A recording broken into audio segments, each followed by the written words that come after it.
From the opinion pages of the Wall Street Journal, this is Potomac Watch. The war in the Middle East is entering a new phase, the Israeli defense minister says, after thousands of Hezbollah pagers this week suddenly and simultaneously explode. Plus tension in the International Brotherhood of Teamsters, as the union says it will not endorse a U.S. presidential candidate in 2024. Welcome, I'm Kyle Peterson with the Wall Street Journal. We are joined today by my colleagues, Elliot Kaufman and Kim Strassel. New Israeli strikes are coming in Lebanon this week against the Iran-allied terrorist group Hezbollah, with Israeli Defense Minister Yoav Gallant saying that the center of gravity is moving northward, resources and forces are being allocated. He also said we are at the start of a new phase in the war. It requires courage, determination, and perseverance on our part. Elliot, what is the latest going on there in Israel and Lebanon? So after 2 days of pretty stunning strikes, first on the Hezbollah pagers, that's their secure communication system. And then the next day, when they switched to emergency communications, walkie-talkies, those also blow up. Those were the first two. We've now had the third strike. This was a single targeted strike on Hezbollah's Beirut stronghold of Dahia. Israel says that the strike has killed Hezbollah's top military commander, Ibrahim Akil. Now, Israel previously took out Hezbollah's top military commander. Akil was the new guy. He too is gone. Israeli officials that I have talked to say that around 10 other Hezbollah commanders, senior guys, were killed with him in that strike. So this was a major blow to the organization, which appears to have been thoroughly penetrated. You have to wonder what's coming next. Speaking of thorough penetration, the pager story on Tuesday is almost hard to believe. Thousands of Hezbollah pagers buzzing and beeping, saying that there's a message coming in from leadership, and then simultaneously exploding. The reporting now suggesting that this was a long-planned Israeli operation that involved setting up a company in Hungary to contract to make pagers, which it actually did for other clients, but the whole point being to get the order in from Hezbollah and then to construct those pagers with explosives built into the batteries. Kim, that is a remarkable bit of spycraft, and it suggests that Hezbollah ought to wonder what else might be in its supply chains, not only in its communications network, but whatever else it's planning, its weapon stocks and so forth. Yeah, it's an extraordinary intelligence success. And the Israelis have long had a reputation. Their intelligence services are crack and they are ingenuitive. They come up with some amazing things. And, just even in recent couple of years, back in 2020, they supposedly used a remote-controlled machine gun to take out a nuclear scientist. Obviously, a lot of the intelligence they have and the strikes that they have are very accurate and very deadly. But this one, as you note, it would have taken years. And if you think about what went into it as well, too, is we're learning more. There was in particular a report in the New York Times that laid out some of the details of this front company, which was based in Hungary, but was also had to license the technology from a Taiwanese company and then manufacture it. Again, as you note, they were actually making real pagers that were not booby-trapped and sending them out to other clients, making sure that these ones that were a problem got into the hands of Hezbollah. And it seems to have been a remarkable success because while the media is spending a lot of time talking about some of the incidental deaths that happened around this, we know that many of the thousands of people who were injured in this were in fact Hezbollah fighters, members of that network and organization. I was reading a fallout report from the Institute of the Study of War, which is very accurate on a lot of these things, and said that it was already clear that this attack had severe negative effects on Hezbollah's military effectiveness.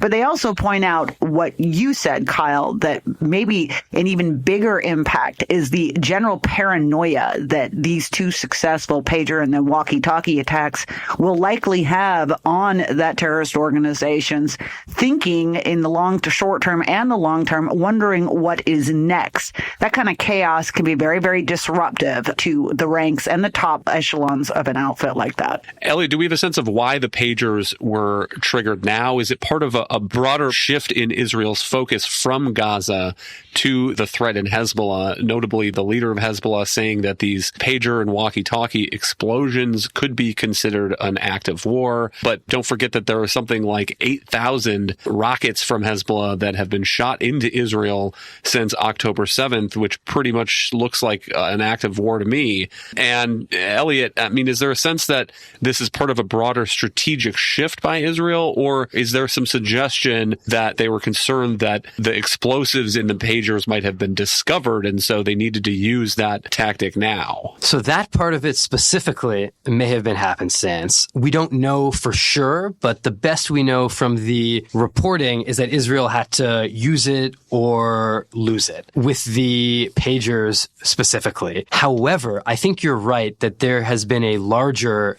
strategic shift. In Israel previously, people used to talk about the equation. And what they meant by that is that there was a tit-for-tat situation going on between Israel and Hezbollah, where Hezbollah would fire a few rockets, so Israel would do a few airstrikes, and they would go back and forth. Hezbollah would escalate, kill someone in Israel. Israel would do 5 airstrikes, kill someone in Hezbollah.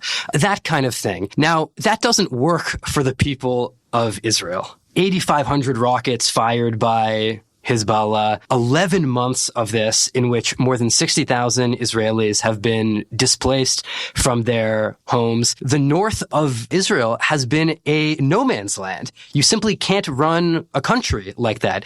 And what Israel has done, I think, with this first strike, second strike, and now third strike, is it said the equation's over. And the message that it has sent Hezbollah is that it isn't afraid of the big escalation. That escalation will come with costs. Israel didn't want it. It tried for 11 months to have any other solution.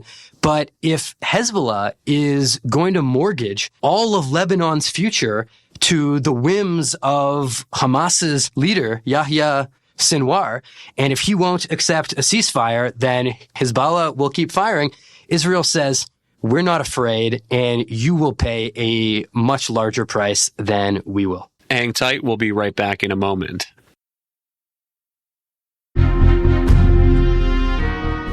Welcome back. Kim, what do you make of the response, particularly from some of the international diplomatic corps, the United Nations Secretary General, saying that he thinks it's important not to weaponize civilian objects, that should be the rule, as a criticism of this use of the pagers to go after these Hezbollah terrorist networks? Well, pretty much every time the UN Secretary General opens his mouth, he says something that's wrong. So I guess I wasn't surprised, but he is characteristically wrong here as well, too. I think one of the problems that I have with this is there's no explanation for why Hezbollah's pagers or walkie-talkies should be off limit. I mean, the joke of this is that most people are in Lebanon, elsewhere, around the whole world, are not using pagers and walkie-talkies. They're using cell phones. These devices were specifically taken up by Hezbollah's leadership because they wanted to try to stay under the radar. It had become their main communications network so that the Israelis could not track them. Israel very specifically targeted those devices that were headed into the hands of those particular opponents. It is always regrettable when there are additional unexpected casualties, but these were very, very targeted as well, too. And that's another complaint is, we had the EU's top diplomat, Joseph Borrell, saying that, he condemned this because he called it an indiscriminate method, even though the attacks in going to be targeted. Well, hello, indiscriminate and targeted are opposites of each other. This was, in fact, targeted. And I guess my bigger complaint about this is that we only hear these kinds of complaints from these diplomats and EU officials, international folk, when they're angry about Israel. Where's the condemnation of Hezbollah's tactics? This is a terrorist group. They've been conducting nonstop military strikes against Israelis. Civilians as well have had to evacuate because of the 8,000 rockets and missiles that they have rained down on Israel since October 7th. I think these are folks that seem to be trying to tie Israel's hands, set different rules of engagement for Israel. And a lot of countries should be wary in joining that, because those rules could end up getting applied against other countries in the end too, including the United States. Elliot, what's your take here? And a couple things I would add to Kim's comments. First, on Hezbollah being a terrorist organization shooting rockets into Israel. I mean, here's a headline from the Associated Press in July.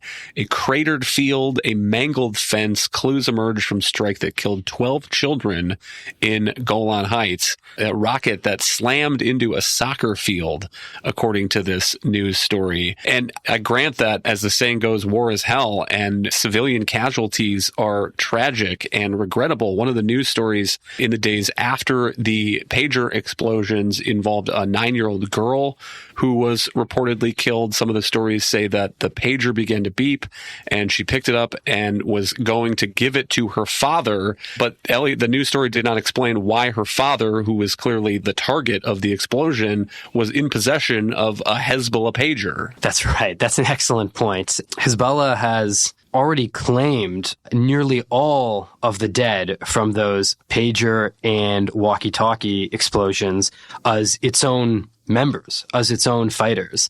I think Kim made the point very well that these aren't civilian objects. Israel didn't go into Lebanese stores and rig up a bunch of things that any random person could walk away with. It only booby-trapped Hezbollah's secure communications network. And Hezbollah members are putting the people around them, indeed, the entire Lebanese country and semblance of a state around them, in danger with these actions. But you know what? The international human rights field and much of the media, which sort of follows after it, is easily manipulated by this sort of behavior where, Hezbollah can use civilian deaths as its strategy. It certainly shoots indiscriminately at Israel, but what's the point in even saying that? Because they're not ashamed of it. When Israel kills civilians, for them, it's a tragedy, and they are ashamed of it. And so you can say it and use it to shame them internationally. And because of that asymmetry in morality, really, Israel seems to pay, and human rights organizations, international media organizations, international institutions focus only on Israel and not on Hezbollah, Hamas. Instead, they work with those organizations every day on things like aid without making, requests of them, basic requests. That sort of relationship has to change if things are ever going to get better for the people of Gaza, of Lebanon, etc.